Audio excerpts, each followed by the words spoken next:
I returned from Afghanistan, and my wife asked, "Who are you?" I stood on the porch with my duffel bag, staring at the woman I'd been married to for 8 years. "Claire, it's me, David. What are you talking about?" She took a step back into the house, her hand gripping the doorframe so hard her knuckles went white. "David died. They sent his body home 3 months ago. I buried my husband." Her voice was shaking, but there was something else in her eyes. Not relief or joy that I was alive, but fear. Real, genuine fear. "What are you talking about? I've been emailing you, calling when I could. We talked 2 weeks ago about Jake's school play." My 7-year-old son appeared behind her, peeking around her legs. When he saw me, his face lit up. "Daddy!" He tried to run to me, but Claire grabbed his shoulder and pulled him back. "Jake, go to your room. Now!" Her voice was sharp, commanding in a way I'd never heard before. "But that's Daddy! He came home!" Jake was crying now, struggling against her grip. "Mommy, why won't you let me hug Daddy?" Claire's face was pale, almost gray. "That is not your father. Your father is dead. I saw the coffin. I talked to his commanding officer. This is someone playing a sick joke." She was shaking now, and I noticed her other hand was behind her back, reaching for something. My training kicked in,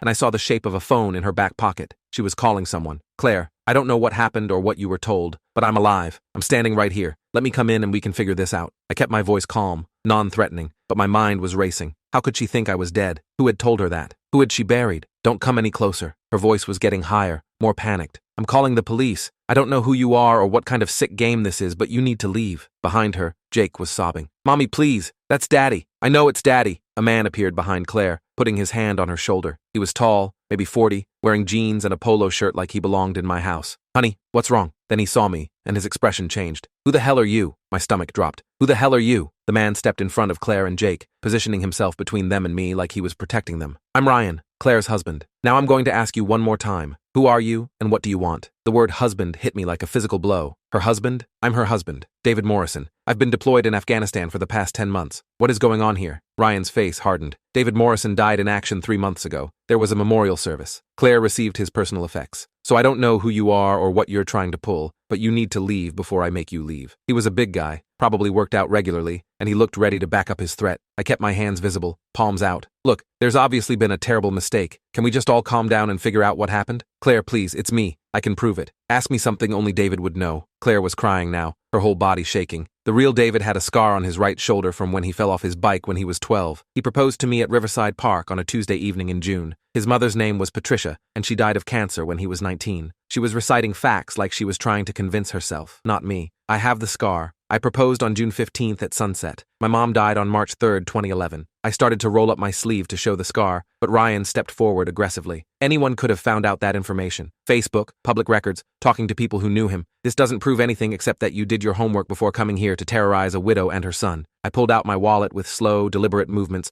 and took out my military ID. "Here, this is me. Check the photo. Check the information. Call my unit. Call the VA. Call whoever you need to call. But I'm telling you, I'm David Morrison, and I've been alive this whole time." Ryan took the ID and examined it carefully, then pulled out his phone and took a picture of it. "I'm sending this to the police. If you're some kind of imposter or identity thief, they'll figure it out fast." While Ryan was on his phone, Claire was staring at me with an expression I couldn't read. Fear, confusion, maybe a flicker of recognition. "David had a birthmark on his left hip," she said quietly, "shaped like a crescent moon. If you're really him, show me." I lifted my shirt slightly on the left side, revealing the birthmark I'd had since birth. The birthmark I'd been self-conscious about as a teenager until Claire had kissed it one night and told me it was perfect. She gasped and covered her mouth. "Oh my God, it's really you." She took a step toward me, then stopped, looking back at Ryan. "But how? They said you died. Captain Harrison called me himself. He described the attack, said you were killed by an IED. They sent me your dog tags, your wedding ring, your personal effects from your locker." My mind was reeling. "Captain Harrison? We don't have a Captain Harrison in my unit. Our commanding officer is Major Sullivan, has been for 2 years. Ryan was still on his phone, talking urgently to someone. "Yeah, he's still here. Says his name is David Morrison, has military ID that looks legitimate. No, the real David Morrison died 3 months ago. I know because I went to his funeral." The police arrived within 10 minutes. 2 patrol officers who looked skeptical as they took my ID and started asking questions. I explained everything as calmly as I could, while Claire stood in the doorway crying and Jake watched from an upstairs window. Ryan stayed close to them, protective and suspicious. One of the officers went to his car to run my information, while the other kept asking me to verify details about my service, my deployment, my unit. After what felt like an eternity, the first officer came back looking confused. "So, his ID checks out. David Morrison, active duty, currently deployed to Afghanistan, but according to military records, he's alive, and his deployment doesn't end for another 2 weeks." He looked at me. "Sir, can you explain why you're here if you're supposed to be overseas?" I pulled out my discharge papers. "I got early leave. My tour ended 2 weeks early because our rotation got adjusted. I have the orders right here." The officer examined them while the other one made more calls. "This is above our pay grade," he finally said. "We need to get someone from military police or federal agents involved. This is either a massive military clerical error or something more serious is going on." They asked everyone to come down to the station. Me, Claire, and Ryan. Jake stayed with a neighbor, crying and confused. At the station, they separated us into different rooms. I spent 3 hours being interviewed by 2 military investigators who'd been called in. They checked every detail of my story, verified my fingerprints, called my unit in Afghanistan, even called my former commanding officer from my previous deployment. Finally, a woman in an army uniform came in and sat down across from me. "Sergeant Morrison, I'm Lieutenant Colonel Webb from CID, Criminal Investigation Command. We have a significant problem." She pulled out a file and opened it. 3 months ago, we were notified by what appeared to be your command that you had been killed in action. A death certificate was filed, next of kin was notified, and a body was returned to the United States and buried with full military honors. She paused. "The problem is, you're clearly alive, which means someone went through a lot of trouble to fake your death." My mouth went dry. "Who would do that? Why?" Webb leaned forward. "That's what we need to figure out. The notification came through official channels, but when we started checking today, we found anomalies. The officer who supposedly signed off on your death doesn't exist. The unit information was correct, but the paperwork had subtle forgeries. Someone with access to military systems and knowledge of proper procedures created an entire false death record for you. What about the body? Who did my wife bury?" Webb's expression was grim. "We're working on getting an exhumation order, but based on the timing and circumstances, we believe it may have been an Afghan civilian casualty that was misidentified, either accidentally or deliberately." She pulled out more papers. "Sergeant, I need you to think carefully. Who would benefit from you being declared dead? Who had access to your personal information? Who knew enough about you and your deployment to pull this off?" I thought about it, my mind racing through possibilities. My wife would get life insurance, death benefits. I had a policy for $400,000 through SGLI, Service Members Group Life Insurance, but Claire wouldn't. She couldn't have. Webb was watching me carefully. "Your wife remarried very quickly, only 6 weeks after your supposed death, to Ryan Kendrick, a financial advisor who specializes in military families and veteran benefits." The implication hung in the air between us. "You think Claire and Ryan planned this together? That they faked my death for the insurance money?" I felt sick, but she seemed genuinely shocked to see me. The fear in her eyes was real. Webb pulled out more documents. "Or maybe she was shocked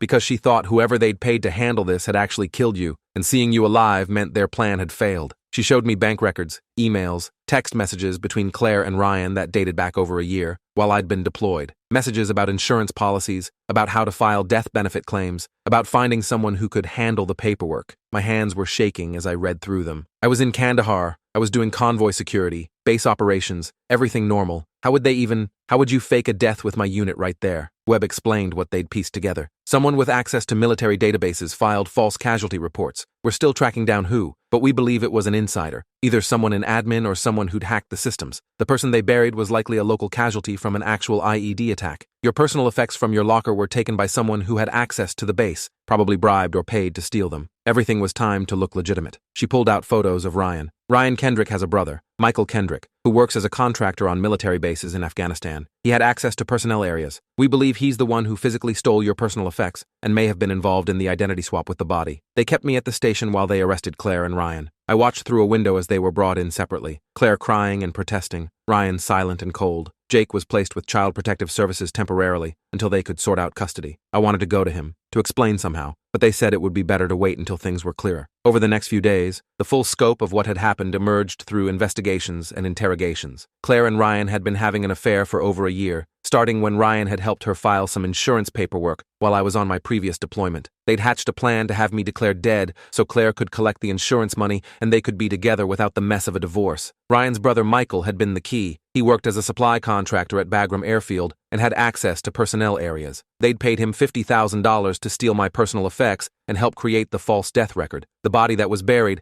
had been an Afghan civilian killed in an actual IED attack on a convoy. Michael had helped misidentify it as me through falsified dental records and corrupted DNA samples. The death notification had gone through because someone in the admin chain, they were still tracking down who, had been bribed to process the fake paperwork without proper verification. The life insurance company had paid out $400,000 to Claire within 6 weeks. She and Ryan had already spent $75,000 on a down payment for a new house, a new car for Ryan, and paying off their debts. The rest was in accounts they'd planned to access slowly to avoid suspicion. What they hadn't counted on was me coming home 2 weeks early due to a rotation change. If I'd stayed in Afghanistan for those final 2 weeks as originally scheduled, they would have had more time to move money around and establish themselves. By the time I came home, they'd hoped to have everything locked down tight enough that even if questions arose, the paper trail would be too complex to unravel. But my early arrival had caught them off guard. Lieutenant Colonel Webb told me that Claire had initially refused to believe I was real because accepting it meant accepting that her plan had failed and she was going to face serious consequences. The shock on her face wasn't joy that you were alive, Webb explained. It was horror that you weren't dead. The federal charges were extensive: conspiracy to commit fraud, identity theft, making false statements to federal agencies, theft of government property. Michael Kendrick was arrested at Bagram and faced additional charges for his role. The admin person who'd processed the fake paperwork turned out to be a sergeant with gambling debts who'd been paid $30,000 to look the other way. I filed for emergency custody of Jake, which was granted immediately given the circumstances. When I finally saw him again at the CPS office, he ran to me and wouldn't let go, crying into my chest. "I knew it was you. I told Mommy, but she wouldn't listen." Why didn't she listen? How do you explain to a 7-year-old that his mother had tried to fake his father's death for money? The therapist they assigned to help him suggested focusing on the fact that I was alive and we'd be together, leaving the details for when he was older. Jake asked about Claire constantly. Where was Mommy? When could he see her? Why couldn't she come home? The supervised visitation at the jail was heartbreaking. Claire cried and tried to explain that she'd made terrible mistakes but still loved him. Jake was confused and angry, asking why she'd told him I was dead when I wasn't. She had no answer that made sense to a child. The exhumation of the grave revealed exactly what the investigators had suspected. The body was that of an Afghan civilian male, approximately my age and build, who'd been killed in an IED attack. His family in Afghanistan was eventually identified and notified, adding another layer of tragedy to the whole situation. They'd been told their son had been given a proper burial, not that his body had been used as part of an insurance fraud scheme. The trial took 8 months. Claire's lawyer tried to argue that she'd been manipulated by Ryan, that she hadn't fully understood what they were doing, that she'd been emotionally vulnerable while I was deployed. The prosecution destroyed that defense with the emails and text messages showing she'd been an active participant in planning every detail. Ryan got 15 years in federal prison. His brother Michael got 12 years. The admin sergeant who'd processed the paperwork got 8 years. Claire got 10 years, with the possibility of parole after 7 if she showed good behavior and paid restitution. The life insurance company sued to recover the $400,000 plus interest and legal fees. The house Claire and Ryan had bought was seized. The car was repossessed. Their bank accounts were frozen and emptied. Even after all that, there was still over $200,000 in debt that Claire would be paying off for the rest of her life. I rebuilt my life slowly. The Army gave me extended leave to deal with the legal proceedings and to help Jake adjust. We went to therapy together twice a week. Him for dealing with trauma and loss, me for processing betrayal and anger. Some days were better than others. Jake had nightmares about coffins and funerals. I had nightmares about coming home to a wife who wanted me dead. My unit was supportive when I eventually returned to duty, but the story had spread through the military community, and I couldn't escape the whispers and the stares. The guy whose wife faked his death, the soldier who got buried while he was still alive, the man who came home to find someone else in his bed. My command offered me a transfer to a different base, and I took it, both to get away from the attention and to give Jake a fresh start somewhere new. We moved to Colorado, where I took a position training new recruits. It was good work that kept me stateside and let me be fully present for Jake. Dating was impossible. How do you explain your history to someone new? My ex-wife is in federal prison for faking my death to commit insurance fraud. It wasn't exactly first date conversation. I tried a few times but always ended up sabotaging things before they got serious, unable to trust that someone wouldn't betray me again. Jake asked about Claire less as time went on. The supervised calls from prison were difficult. She'd cry and apologize, but couldn't really explain in terms he understood why she'd done what she'd done. Eventually, he asked if we could stop the calls because they made him too sad. I agreed and didn't force it. She'd made her choices and now had to live with the consequences. 2 years after everything happened, I got a letter from Claire in prison. She'd been going through therapy and 12-step programs and wanted to apologize, to explain,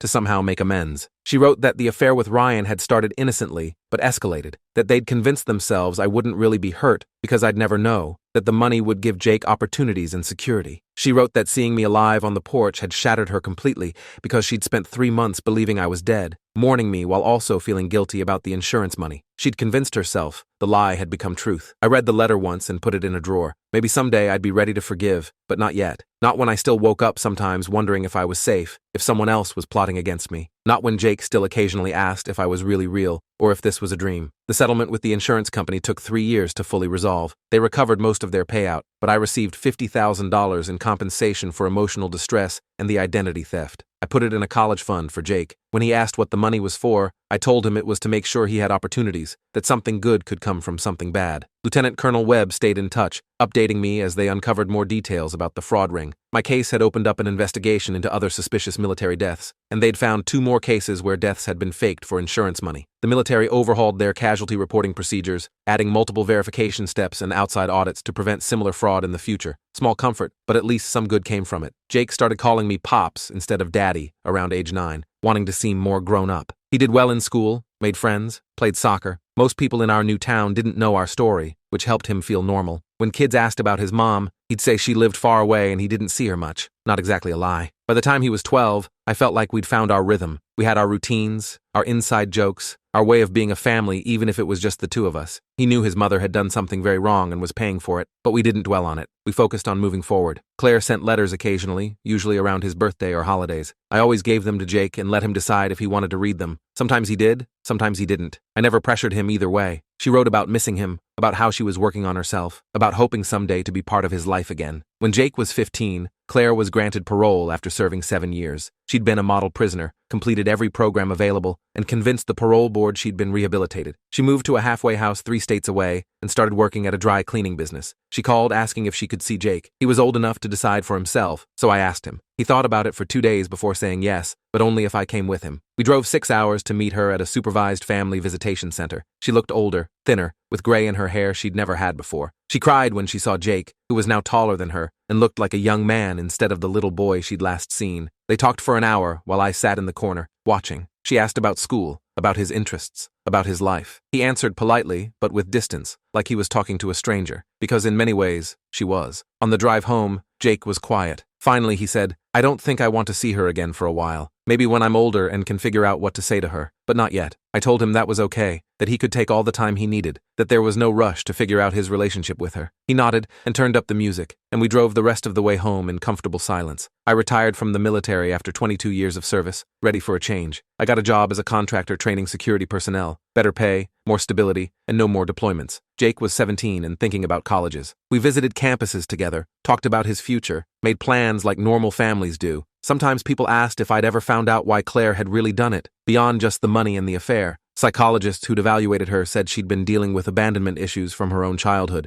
that my deployments had triggered fear and resentment, that she'd rationalized the betrayal as a way of taking control of a situation where she felt helpless. Maybe that was true. Maybe it was more complex than simple greed. I'd never know for sure, and after a decade of processing it, I'd made peace with not knowing. What mattered was that Jake and I had survived it, that we'd built something good out of something terrible, that when people asked him about his father, he could say I was a veteran who'd retired from the army and now worked in security, not the man his mother had tried to have declared dead. Jake graduated high school near the top of his class and got accepted to several good universities. At his graduation, he gave a speech about resilience and overcoming adversity without mentioning specifics. But when he thanked his father for showing him what real strength looked like, I saw several teachers who knew our story nodding with tears in their eyes. We celebrated that night at his favorite restaurant, just the 2 of us like always. He was leaving for college in 3 months, and I was already bracing for the empty house. But I was proud of the man he was becoming. Honest, hardworking, careful with trust, but not cynical. He'd taken the trauma and turned it into wisdom. The last time I spoke to Claire was 2 years after her release, when she called asking if I'd signed paperwork, allowing her to move out of state for a better job opportunity. Parole terms required my permission since Jake was still a minor and there were custody considerations. I talked to Jake first. He was 19 by then, in his 2nd year of college, and said he didn't care where she lived. "She's my biological mother, but you're my parent," he told me. "Whatever makes your life easier is fine with me." I signed the papers and mailed them without a phone call. Claire moved to Oregon, and we lost touch completely. Jake never brought her up, and I didn't ask. She'd become a footnote in our history rather than an active presence in our lives. Looking back now, from a decade's distance, I can see how the whole thing changed me. I'm more cautious with trust, more aware that people can hide dark intentions behind familiar faces. I'm grateful for small mercies, that I came home when I did, that Jake was young enough to adapt but old enough to remember the truth, that the Army investigated thoroughly enough to find the other fraud cases. Sometimes I wonder about the parallel universe where I stayed in Afghanistan those extra 2 weeks. Would they have killed me for real to tie up loose ends? Would Claire and Ryan have gotten away with it? I'll never know, and I've learned to be okay with that uncertainty. The hardest part isn't the betrayal itself anymore. Time and therapy have dulled that knife. The hardest part is knowing that for 3 months, my son mourned me, that he cried at a funeral for a father who was still alive, that he processed grief and loss that shouldn't have existed. I can't give him back those months of thinking I was dead. I can't undo the nightmares or the therapy or the confusion. All I can do is be present every day since then, prove through action that I'm alive and not going anywhere. Jake's 25 now, working as an engineer, dating a nice woman he met through friends. He calls me every Sunday, we text throughout the week, and we get together for holidays and birthdays. We've built a relationship not just as father and son, but as two people who went through something terrible and came out the other side still caring about each other. That's more than a lot of families can say. People ask if I'm bitter, if I hate Claire for what she did. The truth is, I don't think about her enough to hate her anymore. She's a person who made catastrophic choices that destroyed her own life,